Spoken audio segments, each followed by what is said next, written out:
এবার আমরা শতকরার উপর খুবই ইম্পর্টেন্ট একটা টাইপ শিখবো, সেটা হচ্ছে শতকরার উপর শতকরা। এটা আমার ম্যাজিক ম্যাথ বইয়ের 7 নাম্বার টাইপ। ইতিমধ্যে আমরা 6টা টাইপের অঙ্ক করছি, তো এখন আমরা 7 নাম্বার টাইপের অঙ্ক করব। তো এই টাইপের অঙ্কগুলো কিন্তু বিভিন্ন পরীক্ষায় আসে, যেমন এটা বিসিএস প্রিলিমিনারি 2021-এ এসছে। প্রথমে কোনো ব্যক্তির বেতন 5% কমেছে, পরে আবার 5% বেড়েছে, মোটের উপর কত কমলো বা বাড়লো। এরপরে কোনো দ্রব্যের মূল্যের কথা বলেছে, যদি প্রথমে 25% বাড়ানো হলে পরে আবার 25% কমানো হলে মোটের উপরে কত বাড়লো বা কমলো। অথবা কোনো আয়তক্ষেত্র বা বর্গ বা বৃত্ত এগুলোর ক্ষেত্রে যদি কোনো একটা বাহুর দৈর্ঘ্য যদি বাড়ানো হয় বা ব্যাসার্ধ যদি বাড়ানো হয় বা কমানো হয়, সেক্ষেত্রে ক্ষেত্রফলের উপর ইম্প্যাক্টটা কি পড়ে, মানে কতটুকু বৃদ্ধি বা হ্রাস পায়, সেই টাইপের অঙ্কগুলো আমরা একে তো শর্টকাট ওয়েতে করা শিখবো। এরপরে আমরা কিন্তু এইটার রিটেন প্রসেস অর্থাৎ বেসিকটাও করা শিখবো। তো আসেন আমরা শুরু করি। তো প্রথমত এখানে বলেছে যে একজন ব্যক্তির বেতন 5% কমেছে, কিন্তু 1 বছর পর তা আবার 5% বেড়েছে। মানে প্রথমে বেতন 5% কমেছে, মনে করেন করোনার সময় 5% কমেছিল, কিন্তু 1 বছর পর আবার কি 5% কোম্পানি বাড়াই দিছে। তাহলে কি বেতন আলটিমেটলি তার একই থাকলো নাকি কমলো নাকি বাড়লো? সেটা করার শর্টকাট ওয়ে হচ্ছে, সবসময় মনে রাখবেন একই পরিমাণ যদি কমে এবং একই পরিমাণ যদি বাড়ে পার্সেন্টেজ দিয়ে, মানে প্রথমে এত পার্সেন্ট বাড়ানো হয়েছে পরে এত পার্সেন্ট কমানো হয়েছে, এই অবস্থাটা যদি থাকে তাহলে আলটিমেটলি তার বেতন হচ্ছে কমবে। তাহলে কিন্তু কোম্পানির লাভ আর কি, মানে আপনি কম টাকা পাবেন। তো কতটুকু কতটুকু কমবে সেটার সিস্টেমটা হচ্ছে যে যেই একই পরিমাণটা দেওয়া আছে, এখানে কি 5 দেওয়া আছে না, এখানেও 5 দেওয়া আছে, এই দুইটা আপনি গুণ করে দিবেন। 5 আর 5 গুণ করে তাকে আপনি 100 দিয়ে ভাগ করবেন। তাহলে 5 আর 5 গুণ করলে কত হয়? 25। আর 25কে আমরা যদি 100 দিয়ে ভাগ করি, 25 ভাগ 100 মানে 0.25। এই 0.25% আসলে কমেছে তার বেতন। তো এইটা শর্টকাটটার যেই সূত্রটা দিয়ে আসলে করা হয়, যেই এটা তো সুপার শর্টকাট হয়ে গেল, তাই না? একই পরিমাণ যদি দেওয়া থাকে এই দুটো গুণ করে 100 দিয়ে ভাগ করলে অত পরিমাণ কমবে, তাহলেই আমাদের হয়ে যাবে। এটার অ্যাকচুয়াল শর্টকাটের যেটা সূত্র সেটাও আমি লিখে দেই। সেটা হচ্ছে যে a plus B plus AB by 100, মানে এবি বাই 100।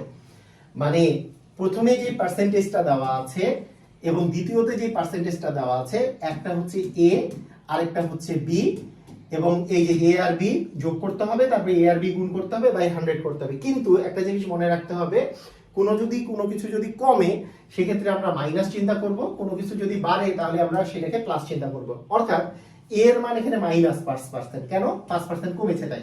তার মানে এ এর মান -5 আর বি এর মান হচ্ছে +5, আর ইনটু হচ্ছে এ এর মান -5 আর হচ্ছে বি এর মান হচ্ছে +5 বাই হচ্ছে 100। তাহলে আমাদের দেখা যাচ্ছে -5 আর +5 মিলে এটা কিন্তু 0। এই মাইনাস আর প্লাস গুণ করলে তো মাইনাস আসবে, আর 5 আর 5 গুণ করলে 25। তাকে 100 দিয়ে যদি আমরা ভাগ করি, 25কে 100 দিয়ে ভাগ করলে আসে 0.25। আর এখানে মাইনাসটা দিয়ে বোঝানো হচ্ছে এটা কমবে। আমি একটু আগেই বলেছি যে দুটো একই পরিমাণ পার্সেন্টেজ যদি দেওয়া থাকে আলটিমেটলি কমবে, মানে লাস্টে মাইনাস যদি আসে তাহলে হচ্ছে কমবে, আর যদি লাস্টে প্লাস আসতো তাহলে আসলে বাড়তো। কিন্তু আমাদের যে সূত্রটা আছে, সূত্র ইউজ করে দেখলাম যে লাস্টে -0.25 আসছে, অর্থাৎ 0.25 কমেছে, এটাই অ্যান্সার হবে। তো এই শর্টকাটটা দিয়ে আমরা আগে অঙ্কগুলো করি, তারপর বেসিক নিয়মটা আমি আপনাদেরকে শেখাচ্ছি। এই যে এরপরের কোশ্চেনটা যেটা আমার ম্যাজিক ম্যাথ বইয়ে দেওয়া আছে, সেটা হচ্ছে এক ব্যবসায়ী একটি পণ্যের মূল্য 25% বাড়ালো, অতঃপর বর্ধিত মূল্য থেকে 25% কমালো। তাহলে প্রথমে 25% বাড়িয়েছে, তারপরে আবার সেই মূল্যটা থেকে 25% কমিয়েছে। তাহলে ওই সর্বশেষ মূল্য প্রথম মূল্যের তুলনায় কত পার্সেন্ট বাড়লো বা কমলো? তো একই মান যদি দেওয়া থাকে আসলে বাড়বে না কমবে বলেন তো? একটু আগে বলেছি কমবে। মানে আমাদের সুপার শর্টকাট হচ্ছে, যেহেতু 25 দুইটাই দেওয়া আছে, 25 গুণন 25 ভাগ 100 এই পরিমাণ আসলে কমবে। 25কে 25 দিয়ে গুণ করলে হয় 625, এবং 625কে আমরা যদি 100 দিয়ে ভাগ করি তাহলে 2 ঘর আগে দশমিক আসবে, তার মানে 6.25 পরিমাণ হচ্ছে কমবে। এটা হচ্ছে 6.25 পরিমাণ কমবে এটা। আর a plus B plus AB by 100। আচ্ছা, আসলে ওই সূত্রটা আমরা ইউজ করবো হচ্ছে যদি ডিফারেন্ট মান দেওয়া থাকে, একটা 25 একটা 20 যদি দেওয়া থাকতো, তাহলে a plus B plus AB by 100টা ইউজ করতাম। যেহেতু এখানে একটা বাড়ছে, তার মানে এর মান +25, বি এর মান হচ্ছে কমেছে, তার মানে হচ্ছে বি এর মান -25। এভাবে করে আমরা অঙ্কটা করতে পারি। তো আসেন এরপরের অঙ্কটা দেখেন।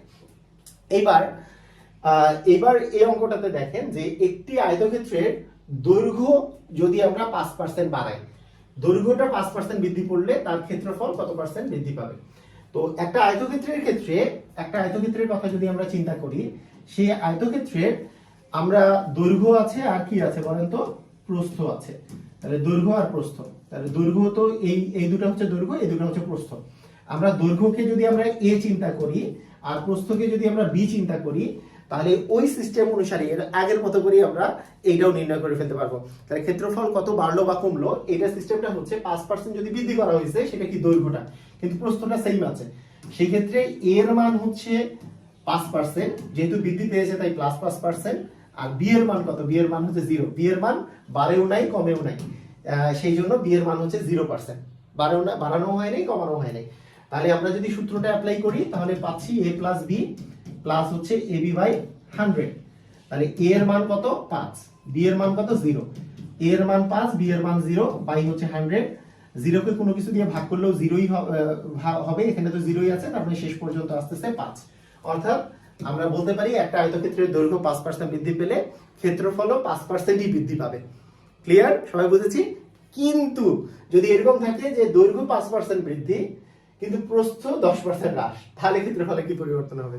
তাহলে কিন্তু a plus B plus ab by 100, এটা এই শর্টকাটটা দিয়ে আমরা করে ফেলতে পারবো। a প্লাস বি প্লাস হচ্ছে ab বাই 100।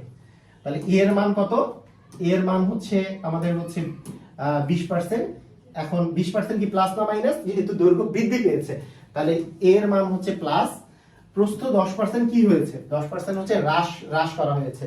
তাহলে প্রস্থ হচ্ছে 10% হ্রাস করার ফলে প্রস্থের মান হচ্ছে -10 প্লাস হচ্ছে ab মানে 20 ইনটু -10 বাই হচ্ছে 100, এটা করে দিলে আমাদের হয়ে যাবে। তাহলে 20 থেকে 10 গেলে হচ্ছে 10 প্লাস 20 আর 10 যদি গুণ করি তাহলে আসে 200, কিন্তু প্লাসে মাইনাস হচ্ছে মাইনাস, তার মানে -200 ভাগ হচ্ছে 100। 100 কে আমরা যদি 200 কে 100 দিয়ে ভাগ করি তাহলে পাবো হচ্ছে 2, তার মানে 10 বিয়োগ 2 মানে হচ্ছে আমাদের 8। তার মানে 8 আসছে, যেহেতু প্লাস 8 এর মান কি প্লাস আসছে না, প্লাস 8 আসছে। তো যেহেতু প্লাস আসছে তার মানে আমরা বলবো এখানে 8% অবশ্যই বৃদ্ধি পেয়েছে। 8% আমাদের কি বৃদ্ধি পেয়েছে। খুবই সহজ, পারবো সবাই, একেবারে ইজি, রাইট? এটাই যদি আমাদের যদি এখানে আছে দুইটাই যদি বাড়ানো হতো তাহলে দুইটাই প্লাস হতো। দুইটাই বাড়ানো হলে কি হবে, a এর মানও প্লাস আর b এর মানও কি প্লাস হতো।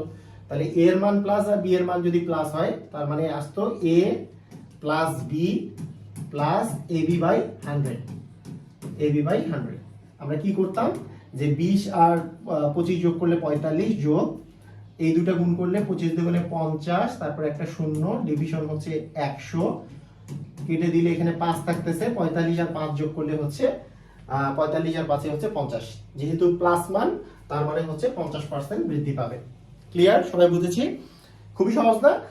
এরপরে আমি যদি এই কোশ্চেনটা করি যে কোনো বর্গক্ষেত্রের এক বাহুর দৈর্ঘ্য 50% বৃদ্ধি করলে ক্ষেত্রফল কত বৃদ্ধি পাবে।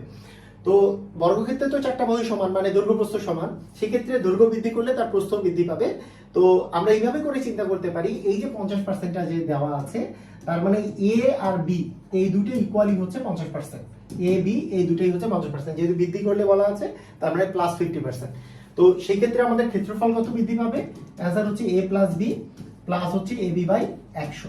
তার মানে আমরা যদি বলি যে 50 যোগ 50 ইনটু হচ্ছে এই প্লাস 50 গুণন 50 বাই 100, তাহলে কত আসতেছে? আমরা এখানে কেটে দিলে 50 50 হচ্ছে 100 আর 5 5 গুণ করলে হচ্ছে 25, মানে 125% হচ্ছে আমাদের বৃদ্ধি পাবে। তার মানে এখানকার অ্যান্সার হচ্ছে গ নাম্বারটা। তো খুবই সহজে এইভাবে আমরা করতে পারি। তো আসেন আমরা আরো একটা দেখি যে এখানেও বাড়ানো হয়েছে, এটাও কোনো সমস্যা নাই।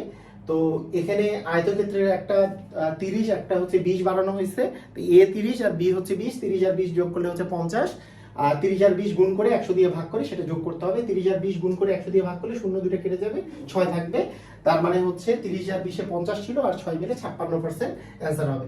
তো এইভাবে করে কিন্তু আমরা অ্যান্সারগুলো বের করতে পারি। এখন কথা হচ্ছে যদি হ্রাস পাওয়ার বিষয় থাকে, দুটাই মনে করেন হ্রাস পেল, আমাদের এইখানে যেমন কথাগুলো বলা আছে সেই কথাগুলোর জায়গায় আমার যদি হ্রাস পেত তাহলে কি হতো। যেমন এখানে কি বলা আছে, একটা আয়তক্ষেত্রের দৈর্ঘ্য, মনে করেন দৈর্ঘ্য এত পার্সেন্ট বৃদ্ধি না বলে যে 20% যদি হ্রাস পেত এবং প্রস্থও যদি 10% হ্রাস পেত তাহলে কি হতো। তাহলেও আমাদের সূত্র a plus B plus ab by 100ই হতো। শুধু মাথার মধ্যে রাখতে হতো যে ক্যালকুলেশন যাতে ঠিক হয়। এ এর মান হচ্ছে -20 যেহেতু হ্রাস পেয়েছে, বি এর মান হচ্ছে -10 যেহেতু হ্রাস পেয়েছে, আর প্লাস এ বি মানে -20 ইন্টু -10 ভাগ হচ্ছে 100। আমাদেরকে এই জিনিসটা মাথায় রাখতে হতো যে আমাদের এইখানে -20 আর -10 মিলে -30, কিন্তু এখানে মাইনাস আর মাইনাসে কিন্তু প্লাস হয়, 2 আর 1 গুণ করলে 2 মানে মাইনাসে মাইনাসে প্লাস, তার মানে এখানে আসতেছে +2, তার মানে -28 কিন্তু অ্যান্সার হতো। -28 মানে কি? -28 মানে হচ্ছে 28% তাহলে হ্রাস পেত। আমার কিন্তু এখানে বৃদ্ধি পেত না, এটা কিন্তু তখন হ্রাস পেত। ক্লিয়ার? তাহলে এই জিনিসটা আমরা মাথায় রাখবো। সেই রকম যদি একটা বৃত্তের কথা বলা হয়, বৃত্তের বেলাও আমরা এই সূত্র অ্যাপ্লাই করতে পারি। বৃত্তের বেলাতে যেহেতু ব্যাসার্ধ আছে, এই ব্যাসার্ধটাকেই আমি দৈর্ঘ্য আর প্রস্থ হিসেবে চিন্তা করতে পারি, কারণ ক্ষেত্রফল মানে তো দৈর্ঘ্য প্রস্থ লাগে। তো ব্যাসার্ধটাকেই আমি দৈর্ঘ্য চিন্তা করবো, প্রস্থ চিন্তা করবো। তার মানে এখানে যে 20% কমেছে বলেছে, তার মানে এ এবং বি মানে দৈর্ঘ্য এবং প্রস্থ দুইটাই আমি -20 ধরবো। মাইনাস কেন? কারণ কমেছে তাই। তারপরে জাস্ট আমি সূত্রটা বসাই দিব যে a প্লাস বি প্লাস হচ্ছে এ বি বাই 100। তাহলে কত আসতেছে? -20 প্লাস -20 প্লাস -20 ইন্টু -20 ভাগ কত? ভাগ হচ্ছে 100।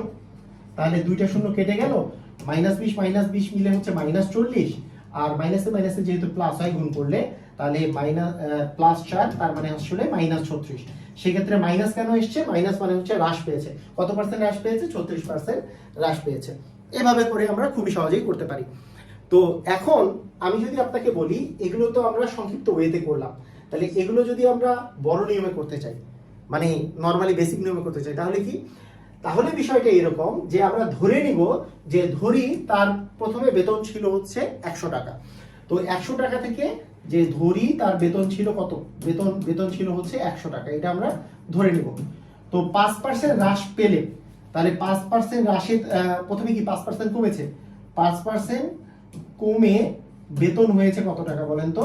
বেতন হয়েছে 100 - 5 মানে 95 টাকা। এবং এই 95 টাকার উপরে আবার 1 বছর পরে 5% বেড়েছে। তার মানে তার বেতন, আমরা এখানে কিন্তু বেতন 100 টাকা হিসেবে ধরেছি, 100 টাকা। হ্যাঁ, এই 100 টাকা থেকে 5% কমে যেয়ে আমাদের আসলে 95 টাকা বেতন হয়েছে। এখন 5% যে পরে আবার বৃদ্ধি পেল, সেটা কি 95 টাকা 95 এর 5% বৃদ্ধি পেয়েছে? তাহলে বৃদ্ধি পেয়ে 95 টাকা কত টাকা হয়েছে? তাহলে বৃদ্ধি পেয়ে 95 টাকাটা যেটা হয়েছে 5% বৃদ্ধিতে, 5% বৃদ্ধিতে বেতন, 5% বৃদ্ধিতে বেতন কি হবে? আগে বেতন ছিল হচ্ছে 95 টাকা, এবং এই 95 এর 5% কিন্তু বৃদ্ধি পেয়েছে। তার মানে 95 এর 5%টা এই 95 এর 5% এই 95 এর সাথে যোগ হবে। 95 এর 5% তো বৃদ্ধি পেয়েছে, এটুকু হচ্ছে বৃদ্ধি, আর 95 ছিল আগে। তাহলে এখন কত হলো? তাহলে সেটা যদি আমরা ক্যালকুলেশন করি, তাহলে 95 প্লাস 95 গুণন 5 ভাগ হচ্ছে 100। যেহেতু পার্সেন্টেজের হিসাব, তাই আমরা এইভাবে করে করতে পারি। ইভেন 95 কে 5 দিয়ে গুণ করে, বা আমরা 100 দিয়ে ভাগ করলে তো 2 ঘর আগে দশমিক আসবে। 95 কে 5 দিয়ে গুণ করলে কত আসে? যে 5 5 এ 25 এর 5 হাতে থাকলো 2, 5 9 45 আর 2 হচ্ছে 47, ভাগ হচ্ছে 100। ভাগ 100 করলে সুবিধাটা কি? মানে 2 ঘর আগে দশমিক বসাই দিলেই হয়ে যাবে। তার মানে 95 প্লাস 4.75, তাহলে যোগ করলে আসতেছে 99.75 টাকা। এটা আসলে আমাদের বৃদ্ধি করার পরের টাকাটা। এখন বৃদ্ধি করার পরে ঠিক আছে 99.75 টাকা হচ্ছে বৃদ্ধি করার পরে, কিন্তু প্রথমে তার বেতন ছিল কত? 100 টাকা। তার মানে কি? মানে 5% হ্রাস করার পর বৃদ্ধি করছে যখন, তখন বেতন এসছে এটা। তাহলে আলটিমেটলি কি বেতন কমেছে না বেড়েছে? তার মানে কমেছে। কতটুকু কমেছে? 100 টাকা থেকে যদি আমি 99.75 বিয়োগ করি, তাহলে পাবো 0.25 কমেছে। 0.25 কমেছে, এটাই আমরা আসলে অ্যান্সার দিয়েছিলাম। এটা হচ্ছে রিটেন ফরম্যাট, যেভাবে করে করতে হবে, তাই না? আর এমসিকিউ ফরম্যাটটা যেটা দেখেছি সেটা খুবই মজার ছিল। এই একই ফরম্যাটে এটা আপনি করে ফেলতে পারবেন, যে ধরে নেবেন 100 টাকা, 25 টাকা বাড়লে 25% বাড়লে 125 টাকা হবে। অতঃপর 25% কমলে, তার মানে কমে আপনার যে টাকাটা আসবে 125 মাইনাস 125 এর 25%, সেটা করে দিলে দেখা যাবে এই আপনি 6.25 যেটা অ্যান্সার আসছিল সেটা পেয়ে যাবেন। একইভাবে করে আমরা এই টাইপের কোশ্চেন গুলো কিন্তু অ্যান্সার করতে পারবো একেবারে রিটেন ফরম্যাটে। তো আমার ম্যাজিক ম্যাথ বইটাতে রিটেন ফরম্যাটেও কিভাবে করতে হবে সেটাও 2-1টা করে দেখানো হয়েছে, এবং ম্যাজিক নিয়মে কিভাবে করতে হবে সেগুলো তো সব অঙ্কই দেয়া আছে। আপনারা সেইটা দেখে আপনারা প্রিপারেশন নিতে পারেন।